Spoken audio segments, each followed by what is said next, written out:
monsieur, à cette édition d'information qui est un produit fini de votre magazine d'information Max Info. Ouvrons ce journal par cette note politique. Le révérend Jérôme Lokando, président national du REDIC et coordonnateur de la DIRESOCIV, s'est dit partant pour les machines à voter, tout en interpellant la CENI à éviter d'être opaque dans sa façon de faire les choses juste en sauvegardant l'intérêt commun et la volonté d'organiser les élections en suivant les calendriers électoraux. Il le dit au micro de Théodore Loum et Patiangoy. Nous avons été invités. Personnellement, j'avais notre programme, cette information était arrivée en retard, on avait dit quelqu'un. On a reçu l'information, on va se réunir et puis donner notre appréciation. Ce que nous devons savoir, nous sommes la société civile. La société civile est là pour accompagner les institutions, aussi bien politiques que citoyennes, mais pas à l'aveuglette, c'est-à-dire les accompagner effectivement aussi de manière un peu responsable. Par rapport à machine à voter, vous devez savoir que le pays marche avec la loi. Notre position, vous le connaissez mieux, on n'a pas été pour les machines à voter. D'autant plus que nous luttons en faveur de l'intégrité électorale. Nous avons estimé que la machine à voter pouvait peut-être compromettre l'intégrité électorale. Puisque, à ce qui concerne la société publique, on n'a pas manipulé, on n'a pas la maîtrise sur ça. Car cela ne tient. Si telle est la volonté de la majorité, on ne peut que s'incliner, se plier. Le maître Jean-Michel Vondo, secrétaire général exécutif du RESIC, donne son point de vue sur les machines à voter tout en interpellant la CENI à bien vouloir vulgariser et extenser les campagnes de sensibilisation pour que le système soit maîtrisé par les Congolais tout en préservant le temps.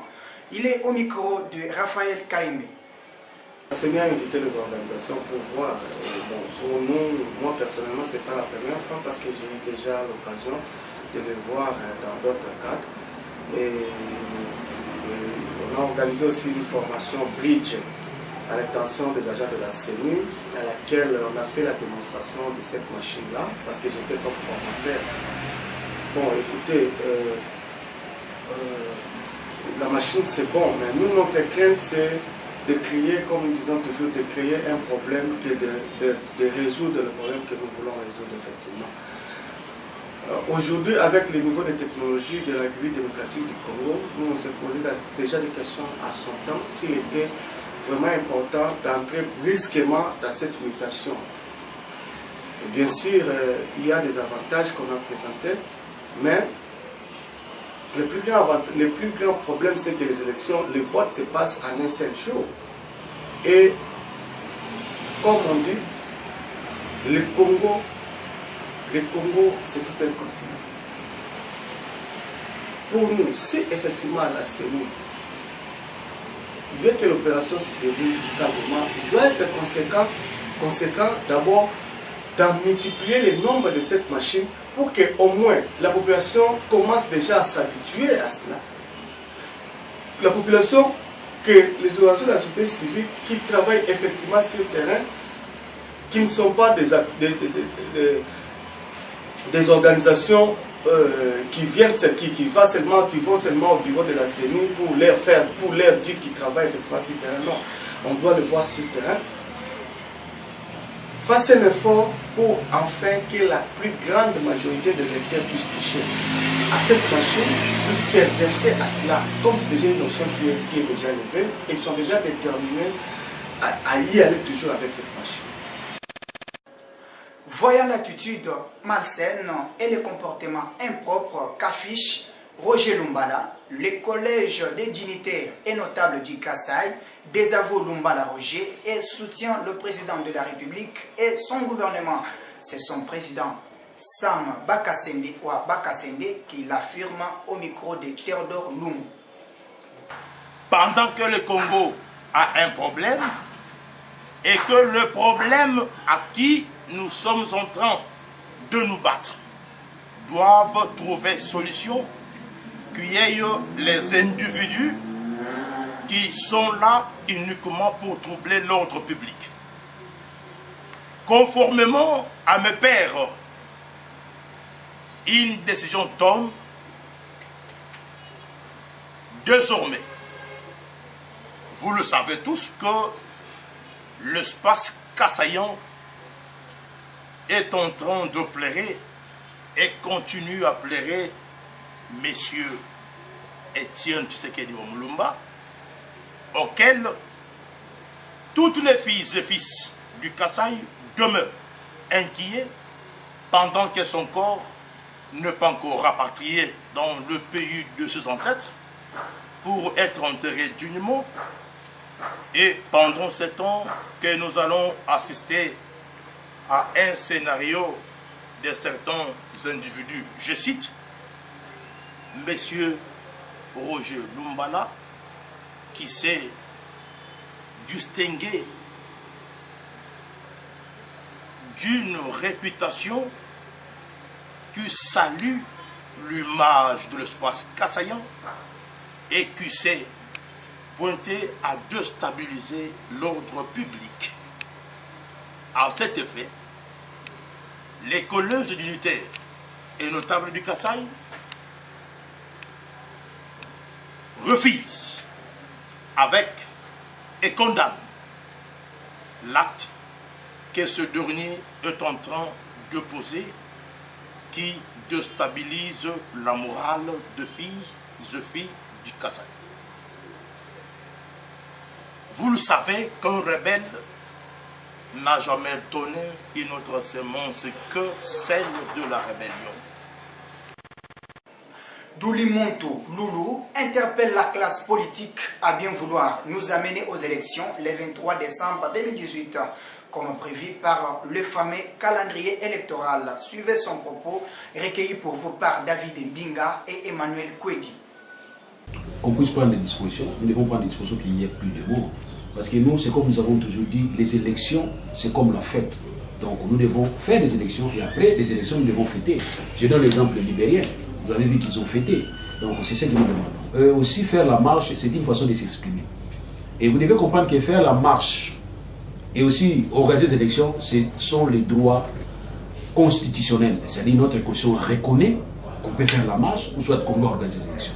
Alors les dissocier, de trouver qu'il faudrait faire la marche, qu'il y ait seulement les morts, vraiment c'est regrettable. Nous devons vraiment être des professionnels. Il ne faut pas se déclarer être professionnel pendant que nous ne sommes que des amateurs.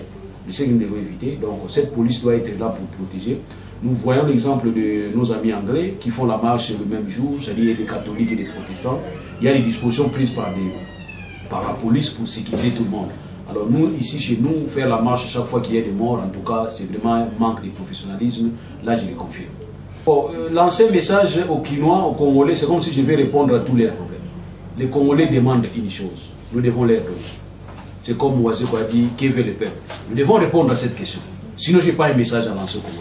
Je n'en ai pas. Et le vrai message, ce n'est pas les discours. Maintenant, ce sont des œuvres. J'aurais appris que le chef de l'État aurait dit, si vous ne croyez plus à mes discours, croyez à mes œuvres. Nous voulons voir ces œuvres, voilà. C'est ça le message que les Congolais attendent. Ce n'est pas autre chose, ce n'est que ça. Et vous allez remarquer que toutes les tensions vont peut-être disparaître. Mais dès lors que vous n'allez rien donner aux Congolais, même si moi j'ai lancé un message, il faut me dire que celui-là a pris l'argent. Alors maintenant, je demande à tout le monde de se prendre en charge. Voilà ce que je vous dis. Ne jamais trahir et se prendre en charge. Le président provincial de l'association des chauffeurs du Congo, ASECO, Jean Moutongo, s'insurge contre les tracasseries des chauffeurs sur toute l'étendue de la ville-province de Kinshasa.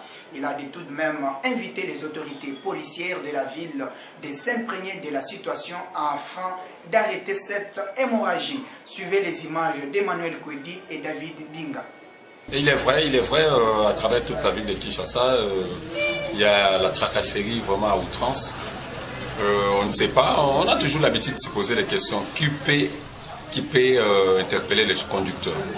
Aujourd'hui, nous voyons, c'est tout le monde, la police, le bureau 2, les TD, tout le monde est chez les chauffeurs ou sur les chauffeurs. Donc, nous avons demandé aux autorités de chercher un peu à orienter, parce que nous, à ce que nous sachons, il y a la police de circulation routière que nous appelons communément les roulages, qui sont à nos côtés. Premièrement, pour régulariser la circulation. Deuxièmement, c'est pour nous interpeller en cas de contravention. Mais aujourd'hui, ce n'est plus le cas. Il y a ceux qui arrêtent. Il y a des militaires avec des armes sur la voie publique qui interpellent les chauffeurs, qui taxent les amendes par-ci, par-là, dans des coins des rues. On se pose la question où va cet argent-là. Tout ça, comprenez un peu. Nous avons essayé un peu de trop dire, cette année ici, nous demandons aux autorités politico-administratives, pourquoi pas policières aussi et militaires, de chercher un peu à trouver une solution. Religion, mesdames et messieurs, dans cette édition d'information, dans le cadre du retour très proche de Jésus-Christ sur la terre, selon les Saintes Écritures, l'association chrétienne Amos, que dirige le pasteur Papi Mayuma, responsable de l'église Cité Céleste, peaufine avec le recrutement de gagnants d'âme, condition, être né de nouveau et savoir manipuler la langue française et le lingala. Emmanuel Kwedi et David Binga nous donnent les images. Dans le but d'accomplir la parole de Dieu, inscrit dans le livre de Matthieu 28, verset 19, je cite « Allez et faites de toutes les nations mes disciples ». L'association chrétienne Amos, chapeautée par l'homme de Dieu Papi Mayuma, s'est appropriée de cette mission. Une opération de recrutement de gagnants d'âme est lancée et celle-ci concerne tous les enfants de Dieu, surtout les nouveau-nés, capables de manipuler la langue française et les lingala. Amos a comme mission justement l'accomplissement de l'ordre suprême que le Seigneur a donné dans Matthieu 28, versets 19 et 20. Allez, faites de toutes les nations mes disciples.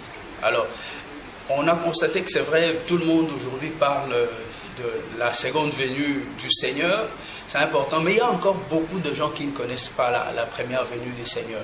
Et même la seconde venue du Seigneur, parmi certaines conditions, il faut que l'évangile soit prêché dans le monde entier. Et les gens disent aujourd'hui, c'est vrai, il y a la télé, il y a le média, mais il y a encore beaucoup de gens qui n'ont même pas entendu. Donc, et tous les chrétiens sont censés être témoins, parce que le Seigneur attend à ce que nous soyons témoins. C'est pour cela que nous voulons remettre vraiment en exergue l'ordre suprême pour pousser les gens, pas simplement à prier pour la prospérité. Tout le monde prie pour la bonne santé, tout le monde prie pour le mariage, pour la guérison. C'est bien, mais s'il est important, parce que c'est ce qui va nous suivre jusqu'à après dans la vie éternelle. Et les lingala, vétères. Quant aux nouveaux recrues, plusieurs formations seront mises à leur disposition afin d'accomplir cette tâche avec beaucoup plus d'excellence. Bouclons cette édition d'information, mesdames et messieurs, par cette note sportive en rapport avec la Journée internationale des sports. Le président de l'IMCAICA a adressé un discours au peuple congolais ce 23 janvier 2018. Suivez les images de Patiango et Théodore Loum. Nous sommes très heureux de vous recevoir au siège national de l'IMCAICA RDC, site mythique, historique, sportif et culturel, en ce jour du mardi 23 janvier 2018, le jour où les Congolais en général et les sportifs en particulier célèbrent la journée nationale du sport. En effet, mardi 23 janvier 1968, mardi 23 janvier 2018, cela fait exactement 50 ans. Depuis que le Léopard Football ramenait au pays la première Coupe d'Afrique des Nations, arrachée de justesse à Addis Abeba en terre éthiopienne, face à l'intraitable équipe des Black Stars du Ghana par 1-0.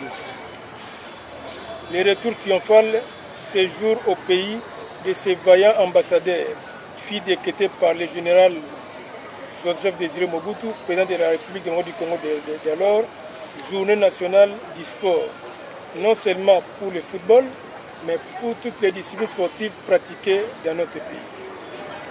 La célébration du cinquantenaire de cette journée ne peut pas passer inaperçue et laisser indifférente notre association IMCA RDC, étant donné que celle-ci est partie prenante dans ce long parcours du sport de notre pays. Vous l'avez aimé, mesdames et messieurs, dites merci à Théodore Loumou, à Raphaël Kaïmbe, David Binga, Emmanuel Kwedi et Patiangoyi ont réalisé pour vous ces produits finis. Je vous retrouve très prochainement.